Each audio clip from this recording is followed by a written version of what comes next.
পৃথিবীতে বাস করি। চেয়ে দেখো কত সুন্দর প্রকৃতি তোমার চারপাশে। চলো আমরা সৃষ্টির শুরুতে ফিরে যাই, দেখি বাইবেল আমাদের সে বিষয়ে কি বলে। সৃষ্টির শুরুতে ঈশ্বর আকাশমণ্ডল ও পৃথিবী তৈরি করলেন। ঈশ্বর অন্ধকারকে বললেন, আলো হোক। এই আলোকে তিনি নাম দিলেন দিন, আর অন্ধকারকে নাম দিলেন রাত্রি।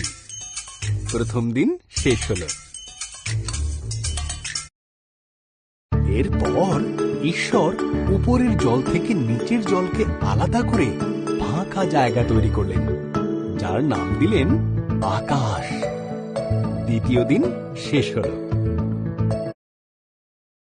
ঈশ্বর সমস্ত জল একত্র করলেন, এর ফলে শুকনো জায়গা দেখা দিল। তিনি শুকনো জায়গার নাম দিলেন ভূমি, আর জমা জলের নাম দিলেন সমুদ্র। এরপর ঈশ্বর আকাশে বিভিন্ন আলো তৈরি করলেন, দিনের জন্য সূর্যকে আর রাতের জন্য চাঁদ ও তারাদের তৈরি করলেন। চতুর্থ দিন শেষ হল। ঈশ্বর মাছেদের সৃষ্টি করলেন জলে সাঁতার কাটার জন্য, আর পাখিদের সৃষ্টি করলেন আকাশে ওড়ার জন্য। তোমাদের সন্তান হোক, তিনি তাদের বললেন, তোমরা বংশবৃদ্ধিতে ও সুরে পৃথিবীকে ভরিয়ে দাও। পঞ্চম দিন শেষ।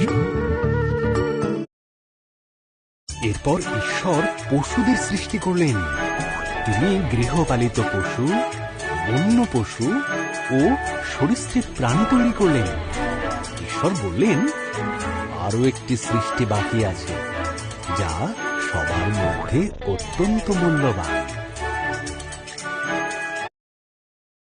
তাই তিনি নিজের মতন করে পুরুষ ও নারী সৃষ্টি করলেন। তিনি বললেন, তোমাদের সন্তান হোক, পৃথিবীর দায়িত্ব নাও, মাছ ও পশু পাখিদের যত্ন রেখো। ষষ্ঠ দিন শেষ হল। এরপর ঈশ্বর দেখলেন তাঁর সমস্ত সৃষ্টিকে খুব সুন্দর। তিনি বললেন, এই সপ্তম দিনে তিনি বিশ্রামে গেলেন এবং দিনটিকে স্মরণীয় করে রাখলেন। সপ্তম দিন শেষ হল।